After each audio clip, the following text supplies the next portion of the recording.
Well,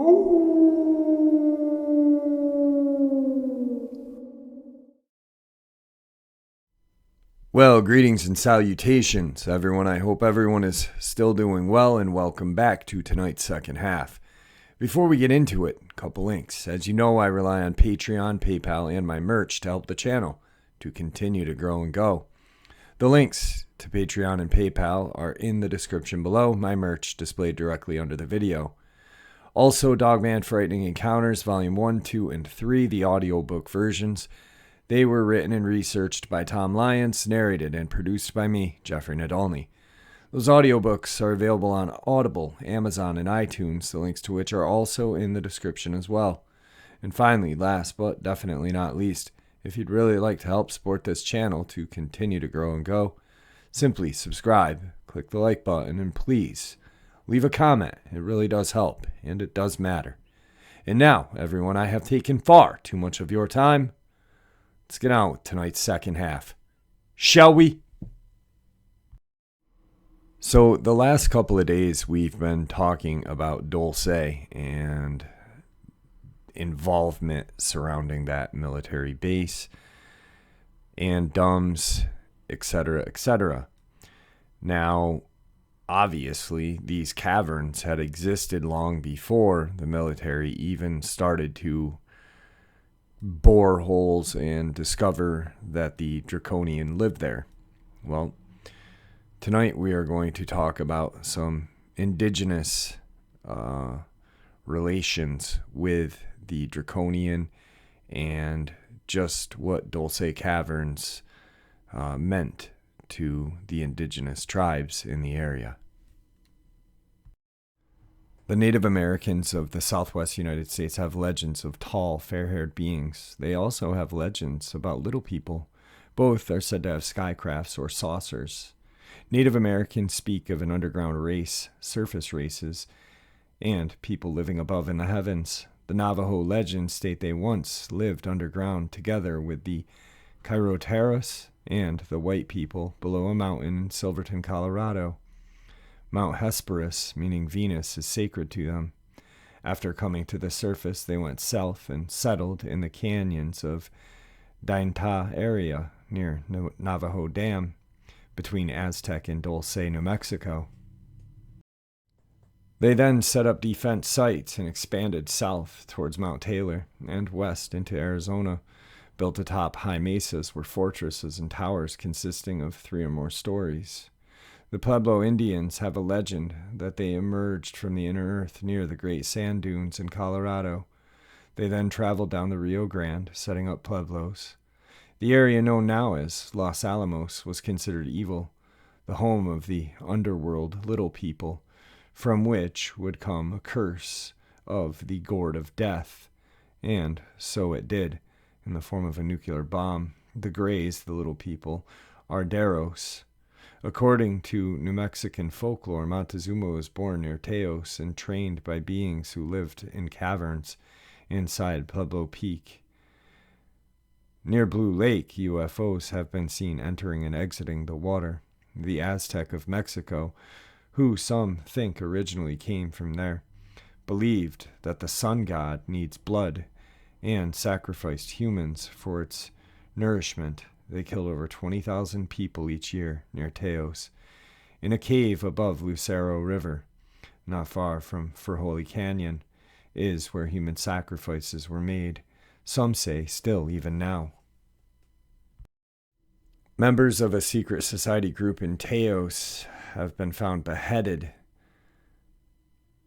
Cultists venerate the Mayan Aztec death god, Camastos, who took the form of a winged creature who removes the heads of his followers who displeased him. Research indicates the high priesthood had contact with winged reptoids who were known to devour humans, and the creatures were seeking various articles of commerce, possibly gold, psychoactive, plants, etc. Throughout Pueblo land on pottery, cave, and kiva walls will be found decorations representing a feathered or horned snake, the plumed serpent. From the Pecos Pueblo Montezuma is said to have led his followers south and founded Mexico City. Alien civilizations have contacted some of the Earth's inhabitants and practiced various forms of thought control on those they have contacted. Officer Herb Schrimmer, Betty and Barney Hill, and others were given post-hypnotic suggestions to try and make them forget the contacts. Only through strength of character and hypnotic regression were they able to talk about their experiences. The aliens use us by reaching into our minds directly. We should not respect any group which uses a method of interfering with our brains' normal electric patterns. They use devices which produce a combination of flashing lights, pulsating sounds, ELF, and EM fields. It is also insidious to put implants into human beings, and worse, to kill them for their blood and other nutrient substance. The Greys, the short big heads, are mercenaries. They interface with humans in secret societies and the military/government complex. An interconnected web manipulates the surface cultures. The 7 to 8 foot tall reptoid drake have been seen giving directions to the Greys. The reptoids get their orders from the elite winged draco. The reptilian amphibian humanoids have been interacting with Earth for ages. Many contactees and abductees repeatedly describe an insignia of a flying serpent on a shoulder patch, a badge, a medallion, or a helmet. Snakes have skeletal indications of arms and legs. There have been many transformations and metamorphoses. The serpent race lives underground, yet they can come out in their saucers and fly. The L, giants. Elite caste man, the Orion group, have outpost bases inside the planet Mars. They are also known as the Titans, the Brothers, etc. The L's will engage the Draco in battle around the planet. Most will die. Revelations 12:7. Now war arose in heaven, Michael and his angels fighting against the dragon and his angels. The elite corporate, military, governmental complex of this country and its connection to one world control are currently in negotiation with the Draco. They have threatened failsafe if the Draco, the serpent race, and their minions, the Greys, and their human agents do not stop exploitation of the Earth. In other words, an elite control group who have moved most of their chosen race to underground cities on the Moon and Mars, are willing to launch super dirty nuclear weapons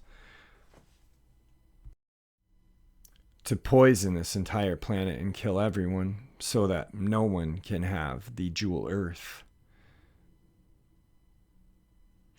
The secret of V. The following is a list of organizations which repeatedly advertised on NBC during the first 19 V programs, a weekly hour TV show. Advertising support came from General Electric, who happens to own NBC and has worked on the government alien saucer projects. The U.S. Army Recruiting Command, AT&T, Eastman Kodak, Union Carbide, Chrysler Corp., Mars Incorp., Warner Lambert, Ford, Sears Roebuck Company, McDonald's, Zales Corporation, Kellogg's. The reptoids are returning to Earth. The invaders are here. We must convince a disbelieving world that the nightmare has already begun. Their purpose to make Earth their world. It is not over for the human race. Freedom fighters join together for the sake of all of us. Now, this information came with that email that I got from whoever about all of these Dolce and everything else that I've been sharing with you guys. This is pretty interesting as well. This has everything to do with the L's, which is EL. Another source has claimed that many centuries ago, these human giants left their underground cities and set out on a great expedition to the stars, only to return in later centuries from their great interstellar migration or expedition. Upon returning, they reestablished their ancient and vast cavern cities beneath Alaska and elsewhere, some of which had been overrun by degenerate animal men from the Earth's interior during their absence, who were practically cruel to the Native Americans on surface. Ancient records state the Anaks, the Nephili, or Titans, once dwelled in the Middle East and also in the ancient Gobi region, but now live mainly in large cavernous systems deep below Alaska, Oregon, Northern California, Utah, Texas, Mexico, some of the Pacific Islands, and also other parts of the western flank of North and Central America. These would include humanoid giants, hybrids, Sasquatch, dwarves, extraterrestrials, Aghartans, deep-level surface military agencies who are against the draconian agenda, and what might be considered a Farian-type people of the ethereal quality, yet no less human than us.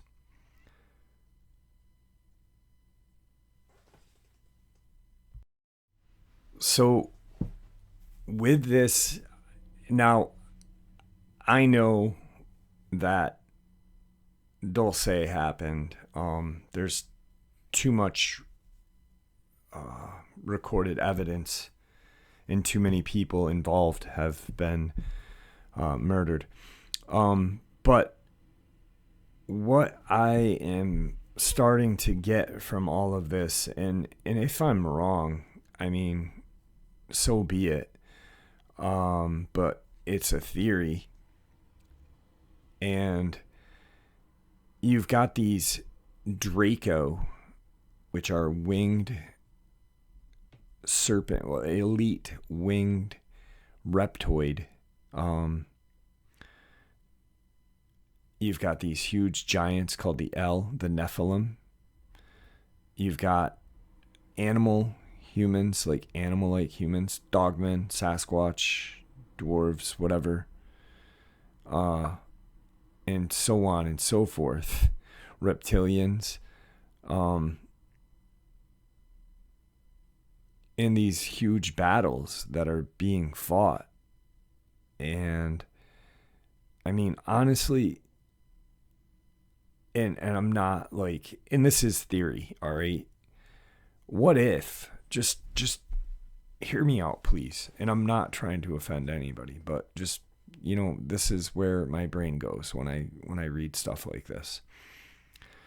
Okay, there is an obvious creator, like was the L went on their expedition, and they're afraid that humans will eventually create their own kind of space traveling craft that will they will embark upon God's domain, only upsetting him, and we will have judgment and punishment cast upon the earth.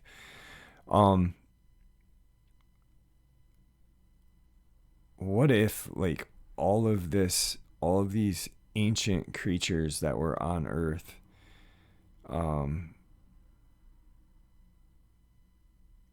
just really, we misinterpreted a lot of it, like the Nephilim, okay, like, or these fallen angels are actually aliens or some sort of whatever. I'm probably not making any sense, but it's crazy to think about biblical verses and these ancient Native American, and I'm not just saying American as just America as a whole, I'm talking North and Central and South American, their documented history. It aligns with biblical verses. And I just find it strange that, what if everything that we believe in the Bible is really like going on right in front of us? And a lot of people believe that it is, and I'm starting to slowly believe that it is. It's hard for me to believe things like that because of just things that I've had happen and things that I've witnessed because of religion and this and that. But like, you've got the Nephilim, you've got these winged serpent creatures which would resemble demons, angels, the fair-haired, the draconians. I mean it, and then the animal-like human creatures, Dogman, Sasquatch. It's insane, and this is all ancient like prophecy of the indigenous Americans, like, and not just Native Americans, like I said before, North, Central, South. I may be way off basis, but these are actual like interpretations of some of the writings from back in the day, well before history was even being recorded by white people, I guess, or Anglos, I guess would be the better word. I'm trying not to offend anybody at all, because it's not what I'm trying to do. It's crazy that all of these things are just coming out now, and maybe it is. Maybe this craziness that we're going through, maybe these missing people, these attacks, these encounters, are all biblical proportioned or whatever. And maybe we are at the end. Maybe it's time that we fight the end. Maybe we're at the end and we need to fight. I'm sorry, I'm stammering, stuttering, but maybe I'm trying not to insult anybody or offend anybody, because it's not what I want to do. But maybe it is. Maybe we are at the end, and maybe these are all the signs that we're just kind of ignoring. People are seeing Nephilim in Afghanistan. We're seeing Dogman attacks in America and elsewhere throughout the country and throughout the world. Sasquatch. It's very insane. The Mothman, a flying reptilian. To me, that resembles a demon, not an angel. I hope I made sense to some people or somebody, because if I didn't, I apologize. But this is just some ancient interpretations that had to do with the surrounding area of Dolce, Teos, and other areas. And I found it interesting, and I probably should have just kept it to myself, because I probably sound like an idiot now. But anyway, I hope you guys enjoyed it as much as I enjoyed sharing it with you. And if I offended anybody, I promise you I did not mean to in any way. May the Great Spirit watch over us all, and may He guide us down that path that we call life.